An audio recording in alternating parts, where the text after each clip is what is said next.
Hey everybody, welcome to my channel. My name is Jomi Matthews, and in this video I wanted to speak about whether or not I think there'll be any kind of racism in heaven.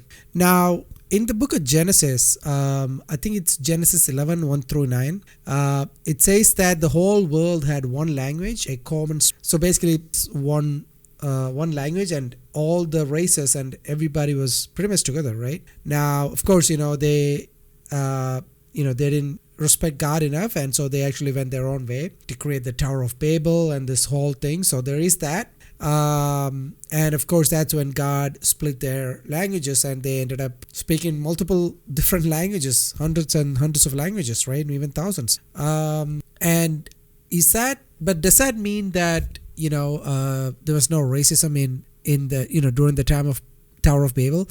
I don't know. I don't think so, because I don't think we can say no, because of the fact that they were still living in a fallen world. So because of that fact alone, I'm pretty sure that there was sin amongst them. And so I wouldn't say that there was no racism at that period. But I do want to take you back to the Garden of Eden, though, because you see, when God created everything, there was no sin. There was no fallenness. So I don't think there was any racism at that point in life, because everybody sinned less, and Adam and Eve I'm talking about. And so I don't think there was any racism at that point. And I don't think anybody knows what the race of Adam and Eve was. I mean, we know that God chose Israel. I don't think it says anywhere what race Adam and Eve was, right? Because this is before the flood, before everything. So that's what I think about that. Now, when we go into, as we progress through Genesis, we see that, Adam and Eve sinned, and, Eve ate the apple and gave it to Adam, and he took a bite. And so that's how we fell, right? That's how we fell from, that's when sin entered the world, right? Sin entered the earth. So at the end of the day, I think all the trauma that we saw is basically or sin caused, because that's what trauma is. Trauma has to do with somebody treating somebody unfairly, or somebody abandoning somebody, or somebody neglecting somebody, abusing somebody. So basically that is, at the end of the day, that's what it is.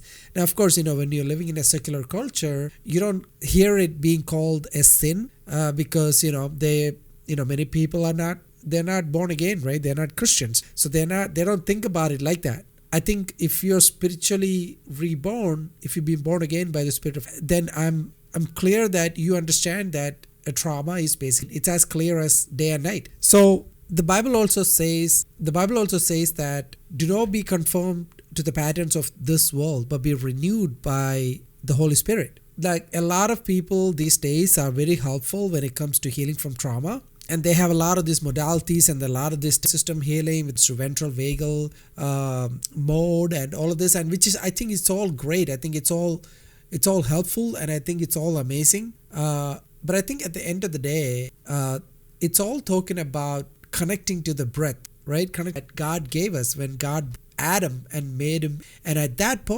moment in the universe, there was no sin. So you see what I'm saying? Like, at the end of the day, all these people, what they're trying to teach is to connect us back to that breath that God put into Adam, to get back to our default mode, because they see that that's where we've been blown apart because of trauma. That's what they're trying to do, and I'm really grateful for everybody who's trying to do that.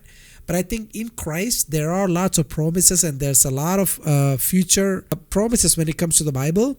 And that's the difference when it comes to a secular point of view versus a Christian point of view. Now, if you're a believer, I hope you know that there is a millennial kingdom that's coming. That's a 1,000-year period where Christ will rule from Jerusalem, and Christ will rule with believers in Christ at that period for 1,000 years. And I believe that that's something that is going to happen. And, when that happens, he'll be ruling with all the believers. And I don't think that it will be a kind of rule where one race will be on top of this other race, or this other race will be below this other race. Because at the end of the day, racism is not a unique one country thing, right? I mean, even though as much as everybody wants us to believe that, I don't think that's how it is, right? I mean, every country has their own racist element. Every single country. I mean, you look at You look at Africa, they have situations. You look in India, there are things happening over there.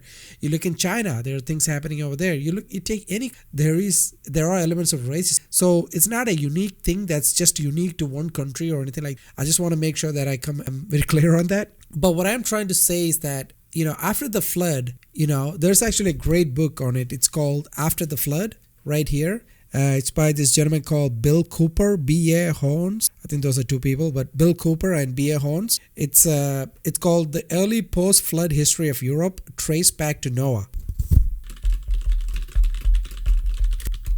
So the Bible says that Noah actually had 3 sons, and it's mentioned several times. So they were his descendants became Semitic people, right? Including the Hebrew, Israelites, Arabs, Assyrians. So basically he's the ancestor of Abraham, right? So ultimately, like, line of Jesus comes through Shem. And then there is Ham, right? He's father of Cush, Egypt, and it's mentioned in Genesis 10. And his descendants settled in parts of Africa and Middle East. And the Canaanites, who later became enemies of Israel, came through Canaan. And then there's Japheth, right? His descendants spread into Europe, and parts of Genesis 10 lists sons like Gomer, Magog, Madai, Javan. Basically, that's where we have our origin. So why am I saying all this, right? The reason I'm saying all this is because we have promises in Christ, right? Because of the fact that if you've been saved by the Spirit of God, that means that you've been regenerated in your spirit. That means that He changed your heart of stone and gave you a heart of. And that's the Spirit that's in you that is rejuvenating you and renewing you. And so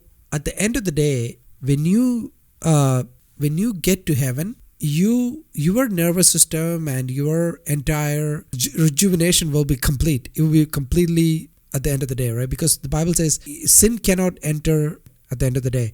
So I don't think that we will be taking all our earthly hierarchies and earthly, who is who of what from here to there in a negative way. When we get there, we'll know who we are in. Now, of course, in that sense, some people might be, ruling with Christ in a different sense, and some people might be ruling with Christ in a different sense.